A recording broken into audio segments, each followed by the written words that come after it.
आपको पता है भारत की जो वोटर लिस्ट है उसमें लाखों गलतियां हैं, लेकिन चुनाव आयोग अब एक बहुत बड़े मिशन पर है इन्हें ठीक करने के लिए। तो चलिए आज इसी SIR अभियान को समझते हैं और जानते हैं कि ये हमारे वोट देने के अधिकार पर कैसे असर डालता है।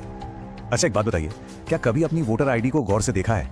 क्या उसमें नाम, पता, फोटो सब कुछ एकदम वैसा ही है जैसा होना चाहिए? सुनने में एक छोटा सा सवाल लगता है, पर असल में ये एक बहुत बड़ी प्रॉब्लम का हिस्सा है। और सच तो ये है कि हमारी वोटर लिस्ट्स में लाखों की तादाद में गलतियां हैं। कहीं नाम गलत है तो कहीं पता पुराना है, यहाँ तक कि तस्वीरें भी गलत लगी हुई हैं। ये एक ऐसी गड़बड़ी है जिसे ठीक करने के लिए एक बड़े जमीनी स्तर के अभियान की जरूरत थी। तो इसी प्रॉब्लम को सॉल्व करने के लिए ये अभियान सामने आता है। इसे हम कह सकते हैं मतदाता सूची की एक बड़ी सफाई। ये कोई मामूली रूटीन अपडेट नहीं है, बल्कि एक तरह से पूरी लिस्ट का ओवरहॉल है। तो ये SIR है क्या? इसका फुल फॉर्म है स्पेशल इंटेंसिव रिवीजन, मतलब एक बहुत ही डीप घर घर जाकर किया जाने वाला सर्वे, जहां चुनाव आयोग के कर्मचारी हर एक वोटर की डिटेल्स को वेरीफाई करने के लिए आते हैं। तो सवाल ये है कि ये कैंपेन आखिर करना क्या चाहता है और इसकी इतनी जरूरत क्यों आन पड़ी? चलिए इसके पीछे के असली मिशन को समझते हैं। देखिए, मिशन बिल्कुल क्लियर है, वोटर लिस्ट को एकदम साफ सुथरा बनाना। इसका मतलब है गलत नामों को ठीक करना, जो नए वोटर्स हैं उन्हें जोड़ना, जिनकी मृत्यु हो चुकी है या जो कहीं और शिफ्ट हो गए हैं उनके नाम हटाना, और ये भी पक्का करना कि हर पोलिंग बूथ पर वोटर्स की संख्या ठीक ठाक हो, ताकि भीड़ भाड़ ना हो। तो ये जो नॉर्मल सालाना अपडेट होता है जिसे SSR कहते हैं, उससे ये अलग कैसे है? इसे ऐसे समझिए, SSR जो है वो एक रूटीन सालाना चेकअप जैसा है, लेकिन SIR वो एक स्पेशल, बहुत ही डीप और फोकस्ड ऑपरेशन की तरह है। ये तभी किया जाता है जब लगता है कि वोटर लिस्ट में बहुत बड़े लेवल पर सुधार की जरूरत है। तो ठीक है, जब चुनाव अधिकारी दरवाजे पर आएंगे तो होगा क्या? इस पूरे प्रोसेस को ना स्टेप बाय स्टेप समझते हैं। आइए इसे समझने के लिए उत्तर प्रदेश का एक उदाहरण लेते हैं। यहाँ देखिए, लगभग 1 महीने तक घर घर जाकर सर्वे चला। उसके ठीक बाद एक ड्राफ्ट वोटर लिस्ट निकाली गई और फिर लोगों को अपनी शिकायतें या सुधार करवाने के लिए वक्त दिया गया, और आखिर में करीब 2 महीने बाद एक फाइनल अपडेटेड लिस्ट जारी कर दी गई।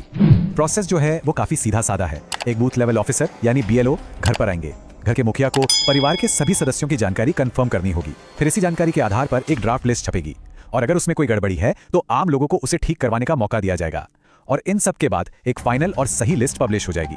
चलिए अब आते हैं उस सबसे बड़े सवाल पर जो सबके मन में है, क्या इस प्रोसेस के लिए कोई डॉक्यूमेंट दिखाने पड़ेंगे? इसको लेकर ना बहुत कंफ्यूजन है, लेकिन जवाब आपको शायद हैरान कर दे।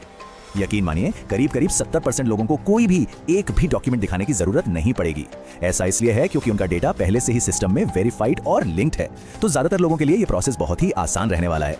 हाँ, जो बाकी 30% लोग हैं उन्हें शायद कुछ डॉक्यूमेंट्स की जरूरत पड़ सकती है, खासकर तब जब कोई पहली बार अपना नाम जुड़वा रहा हो या कोई जानकारी अपडेट करवा रहा हो। पर ये भी सब आम डॉक्यूमेंट्स ही हैं, जैसे आधार कार्ड, ड्राइविंग लाइसेंस या फिर बिजली पानी का बिल। कुछ भी एक्स्ट्रा ऑर्डिनरी नहीं। अब देखिए, जब भी कोई इतना बड़ा सरकारी अभियान चलता है ना, तो उसके साथ कुछ अफवाहें और विवाद भी जुड़ ही जाते हैं। तो चलिए कुछ सबसे बड़ी गलतफहमियों को दूर करते हैं और असली हकीकत क्या है वो जानते हैं। सबसे बड़ी अफवाह जो फैली वो ये थी कि इस कैंपेन का कोई कनेक्शन NRC से है।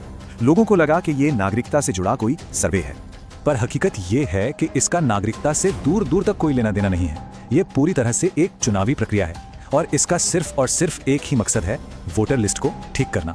एक और डर जो लोगों में था वो ये कि जो BLO घर पर आ रहे हैं उनका काम लिस्ट से लोगों के नाम काटना है, जबकि सच ये है कि BLO के पास किसी का नाम काटने का अधिकार होता ही नहीं है। उनका काम सिर्फ जानकारी इकट्ठा करना और उसे अपडेट करना है।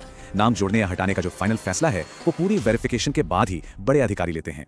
और हाँ, डॉक्यूमेंट्स को लेकर जो शिकायतें आ रही थीं, उस पर चुनाव आयोग की गाइडलाइन एकदम साफ साफ कहती है कि किसी भी रेगुलर वोटर से डॉक्यूमेंट्स तभी मांगे जाएंगे जब उनका डेटा पहले से सिस्टम में मौजूद या लिंक्ड ना हो। तो ठीक है, ये सारा प्रोसेस, सारे विवाद, इन सब के बाद एक ही सवाल बचता है, इस पूरी मेहनत का असली फायदा क्या है? ये हमारे लोकतंत्र के लिए क्यों जरूरी है? देखिए, एक साफ सुथरी वोटर लिस्ट का मतलब है हमारे लोकतंत्र की नींव का मजबूत होना। सीधी सी बात है। इससे चुनाव ज्यादा निष्पक्ष और ट्रांसपेरेंट होते हैं, फर्जी वोटिंग का चांस कम हो जाता है, और यह पक्का होता है कि हर एक काबिल नागरिक को वोट देने का हक मिले। और सोचिए, इसका सबसे ज्यादा फायदा किसे होता है? उन लोगों को जो अक्सर इस सिस्टम से छूट जाते हैं, जैसे कि नए वोटर्स जो अभी 18 साल के हुए हैं, या वो लोग जो किराए पर रहते हैं और बार बार घर बदलते हैं, या फिर वो स्टूडेंट्स और प्रोफेशनल्स जो काम या पढ़ाई के लिए दूसरे शहरों में रहते हैं। ये अभियान उन सबका नाम लिस्ट में शामिल करने में मदद करता है। तो आखिर में सवाल यही बचता है, क्या सिर जैसा एक बड़ा अभियान पूरी तरह से निष्पक्ष चुनावों की गारंटी दे सकता है? देखिए, ये एक बहुत बड़ा लक्ष्य है, लेकिन एक सही और सटीक वोटर लिस्ट बनाना यकीनन उस दिशा में एक बहुत जरूरी कदम है, और इसकी सफलता हम सबकी भागीदारी पर ही निर्भर करती है।